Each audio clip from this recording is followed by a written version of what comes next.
NBA 2K20 rep can be extremely tough to get this year, especially if you're not using the correct method. If you want to hit legend, you need to work smarter and not harder to get there. That's why you should stay tuned for this whole video. Hey, what's up YouTube? It's Story of Sam, back yet again with a brand new NBA 2K20 video. And as you know, in today's video, we're talking about how to get tons and tons of rep. Make sure to subscribe to the channel if you want to watch high quality 2K content twice a week just like this. Make sure to drop a like on the video if you are a Superstar 1 rep or higher in the park. I'm currently an All-Star 3 and I could be way higher than I am. I just don't really play the game that much, but I definitely do know how to get tons and tons of rep. So trust me, I am a reliable source for this type of information. Without further ado, let's get right into it on how you can rep up fast in NBA 2K20. The first and best method is to throw lobs. Lobs are extremely important in getting rep in 2K20. You can get over 16,000 rep a game, and that's with no double rep, just by throwing and catching tons of lobs per game. And they're actually pretty effective on the twos courts. Me and my other friends play, and I always just throw lobs at them all the time, and we can usually end games pretty quickly just throwing lobs. Some important badges for the point guard to have is definitely Lob City Passer, maybe Dimer and Floor General just to help out the center to catch and dunk those oops. And for the center, I would also recommend Lob City Finisher, Pick and Roller, and maybe just like Giant Slayer just in case you are trying to poster a bigger opponent. Some of the best builds to rep in NBA 2K20 are finishing builds because lobs, as I said, are the best method to get rep in this game, and finishers and slashers can obviously do a lot more lobs per game than a normal player can. So if you can make it build like a primary slashing pie chart, that is going to be very effective to rep up fast and try to hit legend as soon as possible. This was Chalk's rep method. He was obviously the first legend in NBA 2K20. Chalk grinded the game completely, but he didn't even have the most park games played. Poor boy Sin had the most park games played, but Chalk used this rep method of throwing crazy lobs per game, and he ended up becoming the first legend in the game with less games played than the other guys. So now that we covered lobs, let's move on to the next method, which is going to be 3v3 Pro-Am. 3v3 Pro-Am is very effective, especially for the majority of the 2K community, which don't have logos. So basically, if you don't have a logo in NBA 2K20, it's going to be very hard to get consistent games, and that's basically all you gotta do to get rep. You gotta play consistent games, and 2K20 makes that very hard because the neighborhood is not designed to get back-to-back games, and that is why 3v3 Pro-Am is great. It is matchmaking. You can play unlimited games without having to wait 30 minutes between games for a couple of guys to hop on the spot. You can get right back into a new game, keep on grinding that rep using the same method, throwing lobs with slashers and playmakers. And as I said, guys, using a guard is still good to get rep. Guards throwing lobs get just as much as finishers catching lobs, I'm pretty sure. All you gotta do is throw lobs. Lobs for the guard and the center to get you plenty of rep. And 3v3 Pro-Am is very effective for like 99% of the population on 2K because most of us don't have logos, obviously, and you cannot get games without a logo. And 3v3 is matchmaking. You can get in like way more games with 3v3 Pro-Am. Now, a common misconception is that 3v3 Pro-Am gives you more rep per game, and that was true at the beginning of the year, but now the rep is even for both Park and Pro-Am. So if you get more games in Park, play Park. But if you can't get enough games in Park, as I said, go to 3v3 Pro-Am because there is no waiting involved and you can get into back-to-back games. If you can't get games in the Park, regular 3s are just a complete waste of time. As I said, they both give you the same amount of rep, and you can get more games in Pro-Am. So make sure to choose the best option for you, and you should know that if you get consistent games or not. Another thing I highly recommend is to spin the wheel before you start playing for the day. I cannot tell you the amount of times that I've hopped on 2K, played for a little bit, and then decided I was going to get off for the day. I then spun the wheel and got double rep. It's super frustrating when you've just been playing for a couple hours, and then you hit the wheel and you waste the 5 hours or 2 hours of double rep. If you are not an elite rep and you spin the regular wheel, you can either get double rep for 5 hours or double rep for 2 hours. Either one is very good.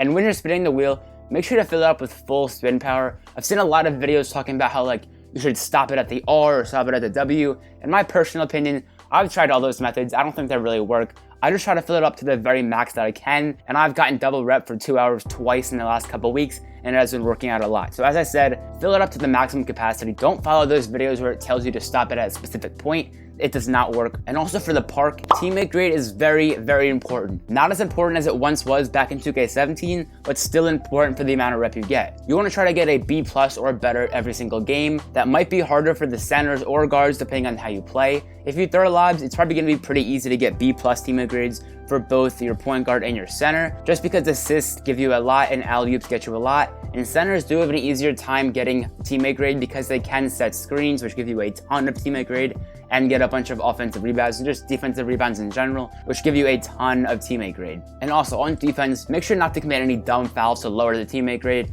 Don't do any stupid turnovers, just play the game smart like you would a real NBA game, and you should be getting a nice B+ or above teammate grade every single game, which is all gonna start adding up at the end to more rep and more rep. Because if you're getting a C teammate grade, that's not terrible, but you're gonna be getting way less rep as compared to if you were getting a B+ or an A- every single game, which is a lot better. So make sure to just play the game the right way, take smart shots, and try to get the best teammate grade you can. Another tip is not to play stage for rep. Stage is full of sweaty players, and you don't want to be playing super competitive games when you're rep grinding. You want to be able to get in and out of the games as fast as possible. And if you're playing stage, the games are going to take a lot longer because they are going to be more competitive with more defense in them. So avoid the stage at all costs. You are going to be wasting your time trying to get VC when the goal is supposed to be about rep at the end of the day. So make sure to stick to Park or 3v3 Pro-Am. And also, the Rec Center is an okay method, but make sure you have a good team of 5 that will let you dominate the ball the whole game so you can get the most alley-oop throw, alley-oop catches, whatever position you are. Just make sure your team is all on board and helping you get the most rep as possible. But otherwise,